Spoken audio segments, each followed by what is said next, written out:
अथ वराहपुराणे नवनशत् अध्याय। तिल धेनु का महात्म्य। पृथ्वी बोली, भगवान अव्यक्त जन्मा ब्रह्मा जी के शरीर से जो 8 भुजाओं वाली गायत्री नाम की माया प्रकट हुई और जिन्होंने चैत्रासुर के साथ युद्ध कर उसका वध किया, उन्हीं देवी ने देवताओं का कार्य सिद्ध करने के विचार से नंदा नाम धारण किया तथा उन्हीं देवी ने महिषासुर का भी वध किया। वही देवी वैष्णवी नाम से विख्यात हुई। भगवान, यह सब कैसे क्या हुआ, आप मुझे बताने की कृपा करें। भगवान वराह कहते हैं, वसुंधरे, स्वयंभू वनवंतर में इन्हीं देवी ने मंदरगिरी पर महिषासुर नामक दैत्य का वध किया था। फिर उनके द्वारा विंध्य पर्वत पर नंदा रूप से चैत्रासुर मारा गया। अथवा ऐसा समझना चाहिए कि वे देवी ज्ञान शक्ति हैं और महिषासुर मूर्तिमान अज्ञान हैं। देवी, अब मैं 5 प्रकार के पापों का ध्वंस करने वाला उपाय कहता हूँ, सुनो। भगवान विष्णु देवताओं के भी देवता हैं। उनका यजन करने से पुत्र और धन प्राप्त होते हैं।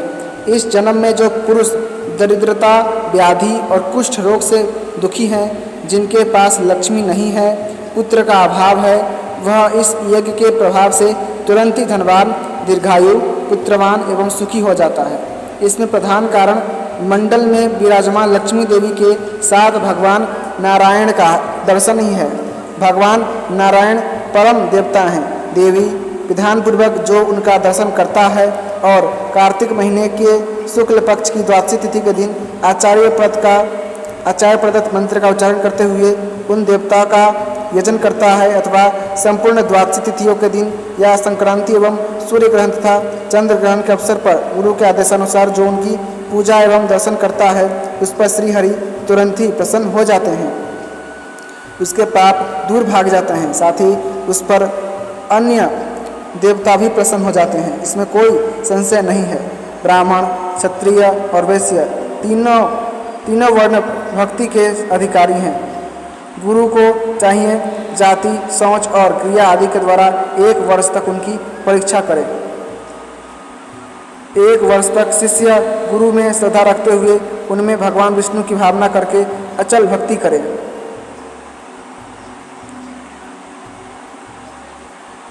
भगवान, आप तपस्या के महान धनी पुरुष विराजमान हैं और मेरे सामने प्रत्यक्ष हैं। वर्ष पूरा हो जाने पर वह गुरु से प्रार्थना करें। भगवान, आप तपस्या के महान धनी पुरुष विराजमान हैं और मेरे सामने प्रत्यक्ष हैं। हम चाहते हैं कि आपकी कृपा से संसार रूपी समुद्र को पार कराने वाला ज्ञान प्राप्त हो जाए। साथ ही संसार में सुख देने वाली लक्ष्मी भी हमें अभिष्ट है। विद्वान पुरुष गुरु की पूजा भी विष्णु के समान करें। श्रद्धालु पुरुष कार्तिक मास की शुक्ला दशमी तिथि को दूध वाले वृक्ष का मंत्र सहित दंत काष्ठ ले और उसमें मुंह धोएं।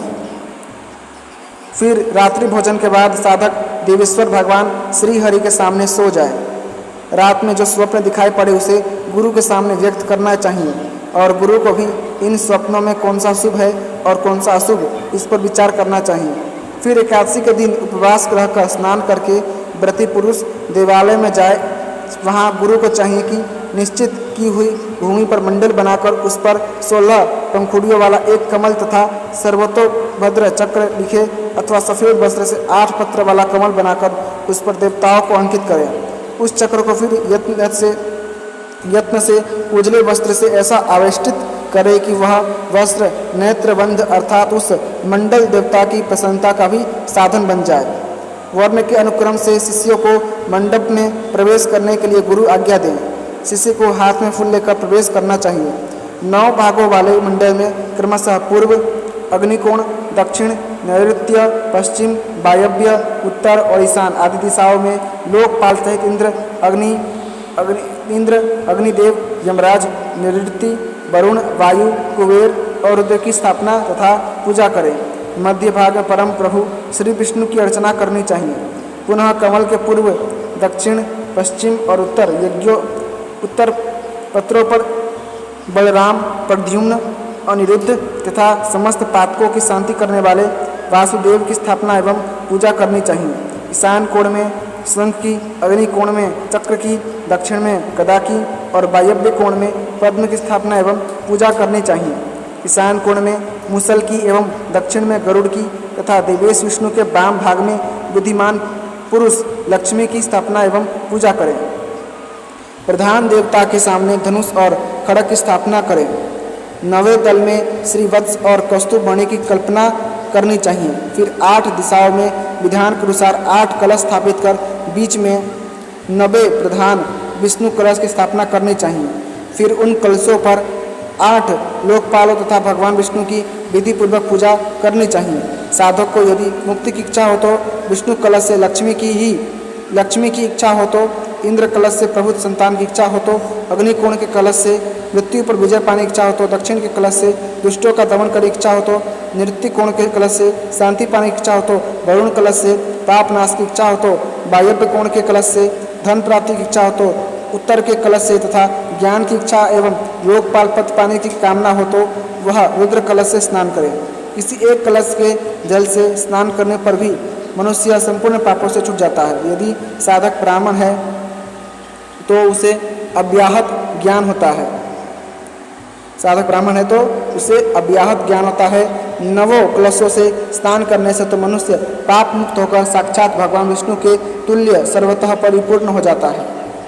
पूजा के अंत में गुरु की आज्ञा से सबकी प्रदक्षिणा करे। फिर गुरुदेव प्राणायाम सहित आग्नेय एवं वारुणी धारणा द्वारा विधि पूर्वक शिष्य का अंतःकरण शुद्ध कर उसे सोम रस से आप्यादित कर दीक्षा के प्रतिज्ञा वचन सुनाए।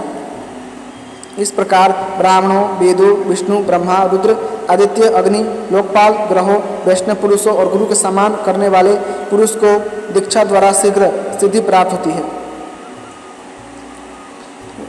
दीक्षा के अंत में प्रज्वलित अग्नि में ओम नमो भगवते सर्वरूपिणे हुम फट स्वाहा इस 16 अक्षर वाले मंत्र द्वारा हवन की विधि है। गर्भाधान आदि संस्कारों में जैसी हवन की क्रियाएं होती है वैसी ही यहाँ भी कर्तव्य है। हवन के बाद यदि दीक्षा प्राप्त शिष्य किसी देश का राजा हो तो वह गुरु के लिए हाथी, घोड़ा, सुवर्ण, अन्न और गांव आदि अर्पण करे। यदि दीक्षित साधक मध्यम श्रेणी का व्यक्ति है तो वह साधारण दक्षिणा दे। दीक्षा के अंत में साधक पुरुष यदि वराह पुराण सुनता है तो उससे सभी वेद, पुराण और संपूर्ण मंत्रों के जप का फल प्राप्त होता है। पुष्कर तीर्थ, प्रयाग, गंगा सागर संगम, देवालय, कुरुक्षेत्र, वाराणसी, ग्रहण तथा विशुभ योग में उत्तम जप करने वाले को जो फल होता है उससे दूना फल जो दीक्षित पुरुष इस वराह पुराण को सुनता है उसे प्राप्त होता है। प्राणियों को धारण करने वाले पृथ्वी देवी, देवता लोग भी ऐसी कामना करते हैं कि कब ऐसा सुअवसर प्राप्त होगा जब भारतवर्ष में हमारा जन्म होगा और हम दीक्षा प्राप्त कर किसी प्रकार से षोडश कलात्मक वराह पुराण सुन सकेंगे तथा इस देह का त्याग कर उस परम स्थान को जाएंगे जहाँ से पुनः वापस नहीं होना पड़ता। अन्नदान के विषय में महात्मा वशिष्ठ एवं श्वेत का संवादात्मक एक बहुत पुराना इतिहास है। सच्ची कथा कही जाती है। वसुंधरे इलावृत वर्ष में श्वेत नाम के एक महान तपस्वी राजा थे। उन नरेश ने हरे भरे वृक्षों वाले वन सहित यह पृथ्वी दान करने के विचार से तपोनिधि वशिष्ठ जी से कहा, भगवान, मैं ब्राह्मणों को यह समूची पृथ्वी दान करना चाहता हूँ, आप मुझे आज्ञा देने की कृपा करें। इस पर वशिष्ठ जी ने कहा, राजन, अन्न सभी समय में पुण्य फल के स्वरूप सुख देने वाला है, अतः तुम सदा अन्न दान करो। जिसने अन्न दान कर दिया उसके लिए भूतल पर दूसरा दान कोई शेष न रहा। संपूर्ण दानों में अन्न दान ही श्रेष्ठ है।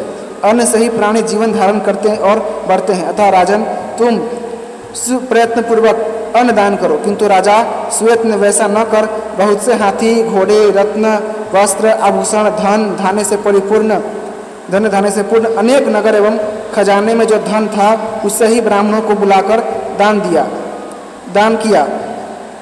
एक समय की बात है, उत्तम धर्म के ज्ञाता राजा श्वेत ने संपूर्ण पृथ्वी पर विजय प्राप्त करके अपने पुरोहित वशिष्ठ जी से जो जप कर्ताओं में सर्वोत्तम माने जाते हैं कहा, भगवान मैं 1000 अश्वमेध यज्ञ करना चाहता हूँ। फिर राजा श्वेत ने उनकी अनुमति से यज्ञ कर ब्राह्मणों को बहुत से सोना, चांदी और रत्न दान में दिए। किंतु उन राजा ने उस समय भी अन्न और जल का दान नहीं किया, क्योंकि वे अन्न और जल को तुच्छ वस्तु समझते थे। अंत में काल धर्म के वश होकर जब वे परलोक पहुँचे तो वहाँ उन्हें भूख और विशेषकर प्यास सताने लगी। अतः वे अप्सराओं सहित स्वर्ग को छोड़कर श्वेत पर्वत पर पहुँचे। उनके पूर्व जन्म का शरीर उस समय भस्म हो गया था। अतः भूखे राजा श्वेत ने अपनी हड्डियों को एकत्र कर चाटना प्रारंभ किया। फिर विमान पर चढ़कर वे स्वर्ग में गए। इसी प्रकार बहुत समय व्यतीत हो जाने के बाद उत्तम व्रती उन राजा श्वेत को महात्मा वशिष्ठ ने अपनी हड्डियां चाटते हुए देखा। उन्होंने पूछा, राजन तुम अपनी हड्डी क्यों चाट रहे हो? महात्मा वशिष्ठ के ऐसी बात कहने पर राजा श्वेत ने उन मुनिवर से ये वचन कहे, भगवान मुझे क्षुधा सता रही है। मुनिवर, पूर्व जन्म में मैंने अन्न और जल का दान नहीं किया, अतः इस समय मुझे भूख प्यास कष्ट दे रही है। राजा श्वेत के ऐसा कहने पर मुनिवर वशिष्ठ जी ने पुनः उनसे कहा, राजेंद्र मैं तुम्हारे लिए क्या करूं? अदत्त दान का फल किसी प्राणी को नहीं मिलता। रत्न और सुवर्ण का दान करने से मनुष्य संपत्तिशाली तो बन सकता है, पर अन्न और जल देने से उसकी सभी कामनाएं सिद्ध हो जाती हैं, वह सर्वथा तृप्त हो जाता है। राजन तुम्हारी समझ में अन्न अत्यंत तुच्छ वस्तु थी, अतः तुमने उसका दान नहीं किया। राजा श्वेत बोले, अब मेरी जिसने अन्न दान नहीं किया तृप्ति कैसे होगी? यह मैं सिर झुकाकर आपसे पूछता हूँ, महामुने बताने की कृपा कीजिए। वशिष्ठ जी ने कहा, अनग इसका एक उपाय है, उसे सुनो। पूर्व कल्प में विनीताश्व नाम के एक बड़े प्रसिद्ध राजा हो चुके हैं। उन नरेश ने कई अश्वमेध यज्ञ किए। यज्ञों में ब्राह्मणों को बहुत सी गौएं, हाथी और धन दिए। तुच्छ समझकर अन्न का दान नहीं किया। इसके बाद बहुत समय बीत जाने पर वे मरकर स्वर्ग पहुँचे और वहाँ वे राजा भी तुम्हारी ही तरह भूख से दुख का अनुभव करने लगे। फिर सूर्य के समान प्रकाशमान विमान पर चढ़कर वे स्वर्ग से मृत्युलोक में नील पर्वत पर गंगा नदी के तट पर जहाँ उनका निधन हुआ था पहुँचे और अपने शरीर को चाटने लगे। उन्होंने वहीं अपने होता पुरोहित को देखकर पूछा, भगवान मेरी क्षुधा मिटने का उपाय क्या है? होता ने उत्तर दिया, राजन आप तिल धेनु, जल धेनु, धृत धेनु तथा रस धेनु का दान करें। इससे क्षुधा का क्लेश तुरंत शांत हो जाएगा। जब तक सूर्य तपते हैं, चंद्रमा प्रकाश पहुँचाते हैं, तब तक के लिए इससे आपकी क्षुधा शांत हो जाएगी। ऐसी बात कहने पर राजा ने मुनि से फिर इस प्रकार पूछा। विनीता से बोले, ब्राह्मण तिल धेनु दान का विधान क्या है? विप्रवर, मैं यह भी पूछता हूँ कि उसका पुण्य स्वर्ग में किस प्रकार भोगा जाता है। आप कृपया यह सब हमें बतलाएं। होता बोले, राजन तिल धेनु का विधान सुनो। मान शास्त्र के अनुसार 4 कुड़व का एक प्रस्थ कहा गया है। ऐसे 16 प्रस्थ तिल से धेनु का स्वरूप बनाना चाहिए। इसी प्रकार 4 प्रस्थ का एक बछड़ा भी बनाना चाहिए। चंदन से उस गाय की नासिका का निर्माण करें और गुड़ से उसकी जीभ बनाई जाए। इसी प्रकार उसकी पूंछ भी फूल की बनाकर फिर घंटा और आभूषण से अलंकृत करना चाहिए। ऐसी रचना करके सोने के सिंग बनवाए। उसकी दोहनी कांसे की और खुर सोने के हो, जो अन्य धेनुओं की विधि में निर्दिष्ट है। तिल धेनु के साथ मृग चर्म वस्त्र रूप में सर्वोषधि सहित मंत्र द्वारा पवित्र कर उसका दान करना सर्वोत्तम है। दान के समय प्रार्थना करें, तिल धेनो तुम्हारी कृपा से मेरे लिए अन्न जल एवं सब प्रकार के रस तथा दूसरी वस्तुएं भी सुलभ हो। देवी ब्राह्मण को अर्पित होकर तुम हमारे लिए सभी वस्तुओं का संपादन करो तथा ग्रहीता ब्राह्मण कहे कि देवी मैं तुम्हें श्रद्धापूर्वक ग्रहण कर रहा हूँ। फिर तुम मेरे परिवार का भरण पोषण करो। देवी तुम मेरी कामनाओं को पूरी करो, तुम्हें मेरा नमस्कार है। राजन इस प्रकार प्रार्थना कर तिल धेनु का दान करना चाहिए। ऐसा करने से संपूर्ण कामनाएं पूर्ण होती है। जो व्यक्ति श्रद्धा के साथ इस प्रसंग को सुनता या तिल धेनु का दान करता है अथवा दूसरे को दान करने की प्रेरणा करता है, वह समस्त पापों से छुटकर विष्णु लोक में जाता है। गोमय से मंडल बनाकर गो चर्म जितनी भूमि में धेनु के आकार की तिल धेनु होनी चाहिए। अथा वराह पुराणे 9 अध्याय संपूर्णम। इसी के साथ वराह पुराण का 99वां अध्याय समाप्त हुआ। यदि आपको वराह पुराण की कथाएं पसंद आती है तो वीडियो को लाइक करें, चैनल को सब्सक्राइब करें, अपने दोस्तों के साथ जरूर शेयर कीजिएगा। धन्यवाद। जय श्री मन्नारायण।